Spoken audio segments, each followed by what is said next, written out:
ಭಾರತ ಪಾಕಿಸ್ತಾನದ ನಡುವೆ ಗಡಿಯಲ್ಲಿ ಉದ್ವಿಗ್ನತೆ ಸೃಷ್ಟಿಯಾಗಿದೆ. ಎಷ್ಟರ ಮಟ್ಟಿಗೆ ಅಂತ ಹೇಳಿದ್ರೆ ಅಲ್ಲಿ ಕ್ಷಣ ಕ್ಷಣಕ್ಕೂ ಒಂದೊಂದು ಸ್ಫೋಟ ಸಂಭವಿಸ್ತಾ ಇದೆ. ಈಗಲೂ ಅಷ್ಟೇ ಅಂಥದ್ದೇ ಒಂದು ಅನುಮಾನಾಸ್ಪದ ಸ್ಫೋಟದ ಬಗ್ಗೆ ಮಾಹಿತಿ ಕೊಡ್ತಾ ಇದ್ದೀವಿ. ಹೈ ಟೆನ್ಷನ್ ವಿದ್ಯುತ್ ತಂತಿಗೆ ಡಿಕ್ಕಿ ಹೊಡೆದು ಡ್ರೋನ್ ಸ್ಫೋಟಗೊಂಡಿದೆ. ಬೆಳಗ್ಗೆ 6 ಗಂಟೆ ಸುಮಾರಿಗೆ ಖಾವ್ಡಾ ಇಂಡಿಯಾ ಸೇತುವೆ ಗಡಿ ಪ್ರದೇಶದ ಬಳಿ ಈ ಘಟನೆ ಆಗಿದೆ.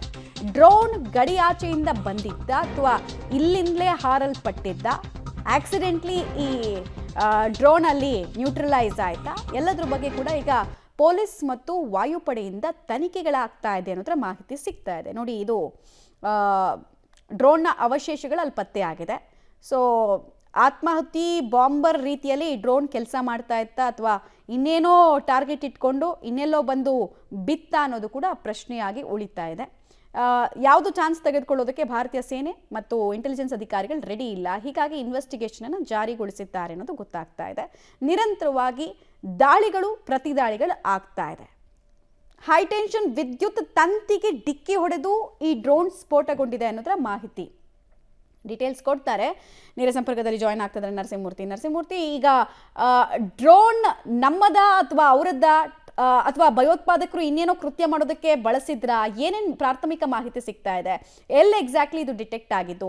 ಆಮೇಲೆ ಆ ಪ್ರದೇಶದಲ್ಲಿ ಏನಾದರೂ ಹಾನಿಗಳಾಗಿದೆಯಾ? ಬೆಳಿಗ್ಗೆ 6 ಗಂಟೆ ಸುಮಾರಿಗೆ ಇಂಡಿಯಾ ಬಾರ್ಡರ್, ಆ ಒಂದು ಬಾರ್ಡರ್ನ ಪ್ರದೇಶ ಖಾವ್ಡಾ ಇಂಡಿಯಾ ಸೇತುವೆ ಅಂತೇಳಿ ಇದೊಂದು ಗಡಿ ಪ್ರದೇಶ. ಪಾಕಿಸ್ತಾನ ಮತ್ತೆ ಇಂಡಿಯಾವನ್ನ ಹೊಂದಿಕೊಂಡಿರುವಂತಹ ಈ ಗಡಿ ಪ್ರದೇಶದಲ್ಲಿ ಬೆಳಿಗ್ಗೆ 6 ಗಂಟೆ ವೇಳೆಗೆ ಅನುಮಾನಾಸ್ಪದ ರೀತಿಯಲ್ಲಿ ಒಂದು ಡ್ರೋನ್ ಹಾರಾಟವನ್ನು ನಡೆಸಿದೆ. ಆ ಡ್ರೋನ್ ಹಾರಾಟವನ್ನು ನಡೆಸುವಂತಹ ಸಂದರ್ಭದಲ್ಲಿ ಹೈಟೆನ್ಷನ್ ವೈರ್ ಏನಿತ್ತು ಅದಕ್ಕೆ ಬಡಿದಿದೆ. ಆ ಸಂದರ್ಭದಲ್ಲಿ ಅದರ ಅವಶೇಷಗಳು ಆ ಗಡಿ ಗ್ರಾಮದಲ್ಲಿರ್ತಕ್ಕಂತಹ ಜನರಿಗೆ ಮತ್ತೆ ಪಹರೆಯನ್ನ ಕಾಯುವ ಯೋಧರಿಗೆ ಸಿಕ್ಕಿರೋದು. ಅದನ್ನ ಪರಿಶೀಲನೆಗೆ ಒಳಪಡಿಸುವ ಕೆಲಸವನ್ನ ಇದೀಗ ಮಾಡಲಾಗ್ತಿದೆ. ಅಂದ್ರೆ ಬೇಹುಗಾರಿಕಾ ವಿಚಾರವಾಗಿ ದೇಶದ ಹೊರಗಿನಿಂದ ಅಂದ್ರೆ ಪಾಕಿಸ್ತಾನದ ಕಡೆಯಿಂದ ಏನಾದರೂ ಈ ಡ್ರೋನ್ಗಳು ಬಂದಿತ್ತಾ ಅನ್ನೋದ್ರ ಬಗ್ಗೆ ಇದೀಗ ಇಂಡಿಯನ್ ಆರ್ಮಿ ಒಂದು ಪರಿಶೀಲನೆಯನ್ನ, ಗುಪ್ತಚರ ಇಲಾಖೆ ಅದರ ಒಂದಷ್ಟು ಇನ್ವೆಸ್ಟಿಗೇಷನ್ ಅನ್ನು ನಡೆಸುವ ಕೆಲಸವನ್ನ ಮಾಡಲಾಗ್ತಿದೆ. ಬಹುತೇಕ ದೇಶದಿಂದ ಈ ಒಂದು ಏನ್ ಡ್ರೋನ್ ಹಾರಾಟವನ್ನ ನಡೆಸಿದ್ಯಾ ಅನ್ನೋದು ಬಹುತೇಕ ಈವರೆಗೂ ಕೂಡ ಸ್ಪಷ್ಟನೆ ಸಿಕ್ಕಿಲ್ಲ. ಹೀಗಾಗಿ ಗಡಿಯಾಚೆಯಿಂದ ಈ ಒಂದು ಡ್ರೋನ್ ಬಂದಿರಬಹುದು ಅನ್ನೋ ಒಂದು ಶಂಕೆಯ ಆಧಾರದ ಮೇಲೆ ಇದೀಗ ಇನ್ವೆಸ್ಟಿಗೇಷನ್ ಅನ್ನ ನಡೆಸ್ತಿರೋದು. ಕಾರಣ ಈಗಾಗಲೇ ಗಡಿಯುದ್ದಕ್ಕೂ ಒಂದಷ್ಟು ಪ್ರಕ್ಷುಬ್ಧ ವಾತಾವರಣವಾದ ಸ್ಥಿತಿ ಇದೆ.